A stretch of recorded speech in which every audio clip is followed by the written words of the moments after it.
വിശദമായ വാർത്തകളിലേക്ക്. താൻ WCCക്ക് എതിരല്ലെന്ന നടി മാലാ പാർവതി ഹേമ കമ്മിറ്റിക്ക് മുൻപിൽ തുറന്ന് സംസാരിച്ചത് വിനയായി. കുറ്റക്കാരെ കാണിച്ചു കൊടുക്കാനല്ല ഹേമ കമ്മിറ്റിക്ക് മുന്നിൽ സംസാരിച്ചത്. കേസുമായി മുന്നോട്ട് പോകുന്നവർക്ക് തന്റെ ഹർജി തടസ്സമാകില്ല എന്നും മാലാ പാർവതി ഫേസ്ബുക്ക് പോസ്റ്റിൽ പറയുന്നു. ലിഡിയ ജേക്കബ് ഉണ്ട് ഈ വാർത്തയുടെ വിവരങ്ങൾ നൽകാനായി. ലിഡിയ, ഈ മാലാ പാർവതി ഫേസ്ബുക്കിൽ പറയുന്നത് ഈ സിനിമയിലുണ്ടായ ചില പ്രശ്നങ്ങൾ താൻ ഹേമ കമ്മിറ്റിക്ക് മുൻപാകെ പറഞ്ഞു, പിന്നീട് ആ തുറന്നു പറച്ചിൽ തനിക്ക് വിനയായി മാറി എന്നുള്ളൊരു വാക്കാണ് അവർ ഫേസ്ബുക്കിലൂടെ അവർ പങ്കുവെക്കുന്നത്. എന്താണ് ശരിക്കും സംഭവിക്കുന്നത്? അജി, കഴിഞ്ഞ ദിവസം ഹേമ കമ്മിറ്റിക്ക് മുന്നിൽ മൊഴി കൊടുത്തതിന്റെ അടിസ്ഥാനത്തിലെടുത്ത പോലീസ് നടപടി തടയണമെന്നാവശ്യപ്പെട്ട് മാലാ പാർവതി സുപ്രീം കോടതിയിൽ ഹർജി സമർപ്പിച്ചിരുന്നു.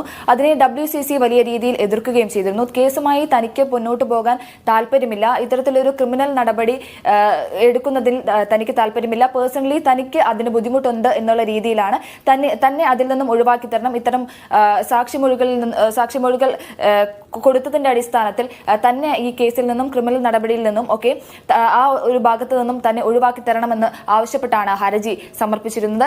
അതിനെ വിമർശിച്ചുകൊണ്ടാണ് കഴിഞ്ഞ ദിവസം WCC രംഗത്ത് വന്നത്. എന്നാൽ അതിലാണ് ഇപ്പോൾ മാലാ പാർവതി ഒരു വിശദീകരണവുമായി രംഗത്തെത്തിയിരിക്കുന്നത്. മാലാ പാർവതി പറയുന്നത് എന്താണെന്ന് വെച്ചാൽ, ഇത്തരത്തിൽ WCCക്ക് താൻ ഒരിക്കലും എതിരല്ല, WCCയുടെ നിലപാടിനോ അല്ലെങ്കിൽ അതിന്റെ നീക്കങ്ങൾക്കോ താൻ ഒരിക്കൽ പോലും എതിരല്ല. കുറ്റവാളികൾ ശിക്ഷിക്കപ്പെടണം എന്ന് തന്നെയാണ് തന്റെ ആഗ്രഹം. എന്നാൽ കേസുമായി മുന്നോട്ട് പോകാൻ തനിക്ക് പേഴ്സണലി താല്പര്യമില്ല, അല്ലെങ്കിൽ തനിക്ക് ഇത്തരം ക്രിമിനൽ നടപടിയുടെ ഭാഗമാകുന്നതിൽ താല്പര്യമില്ല. താൻ മൊഴി കൊടുത്തത് ഇത്തരത്തിലുള്ള ഒരു ഉദ്ദേശത്തിന് വേണ്ടിയല്ല എന്നുള്ള രീതിയിലാണ് മാലാ പാർവതി എന്ന ഫേസ്ബുക്ക് പോസ്റ്റിൽ പങ്കുവച്ചിരിക്കുന്നത്. അതായത് ഈ ഹേമ കമ്മിറ്റിയുടെ പ്രാരംഭഘട്ടത്തിൽ 5 വർഷത്തിന് മുൻപ് അതിന്റെ ഒരു പ്രാരംഭഘട്ടത്തിൽ അതിന്റെ പ്രാരംഭഘട്ടത്തിൽ ഉണ്ടായിരുന്ന ഉദ്ദേശ ലക്ഷ്യങ്ങളല്ല ഇപ്പോൾ ഉള്ളത്. അതായത് കേസുമായി മുന്നോട്ട് ഇത്തരത്തിലൊരു ക്രിമിനൽ നടപടിയിലേക്ക് പോകുമെന്നുള്ള രീതിയിൽ ഇതിന്റെ പ്രാരംഭഘട്ടത്തിൽ ഇതിന്റെ ഉദ്ദേശങ്ങളിൽ ഒന്നും തന്നെ ഉണ്ടായിരുന്നില്ല. അത് കഴിഞ്ഞാണ് ഇത്തരത്തിലൊരു ക്രിമിനൽ നടപടിയിലേക്ക് പോകുന്നു എന്നുള്ള രീതിയിൽ SIT അടക്കമുള്ളവർ ഇടപെട്ട് ഇതിലൊരു ക്രിമിനൽ നടപടിയിലേക്ക് പോയത്. അതിൽ തനിക്ക് താല്പര്യമില്ല. ആദ്യത്തെ ആ ഒരു പ്രാരംഭഘട്ടത്തിൽ ഉണ്ടായിരുന്ന ഉദ്ദേശ ലക്ഷ്യങ്ങളോടാണ് താൻ സഹകരിച്ചത്. അത് കഴിഞ്ഞുള്ള കാര്യങ്ങളോട് താൻ സഹകരിക്കാൻ തനിക്ക് താല്പര്യമില്ല, തന്നെ ഇതിൽ നിന്ന് ഒഴിവാക്കി തരണം എന്നുള്ള രീതിയിലുള്ള ഒരു ഹർജിയാണ് കഴിഞ്ഞ ദിവസം മാലാ പാർവതി നൽകിയിരുന്നത്. അതിനെ വിമർശിച്ചുകൊണ്ടാണ് WCC രംഗത്ത് വന്നത്.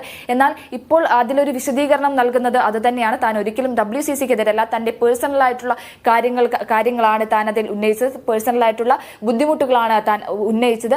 ഈ കേസുമായി മുന്നോട്ട് പോകുന്നവർക്ക് അത് കൃത്യമായി തന്നെ മുന്നോട്ട് പോകാം. WCCയിൽ ശക്തരായിട്ടുള്ള പെൺകുട്ടികളുണ്ട്, അവർക്ക് ഈ ഇത്തരത്തിൽ ക്രിമിനൽ നടപടി സ്വീകരിക്കും.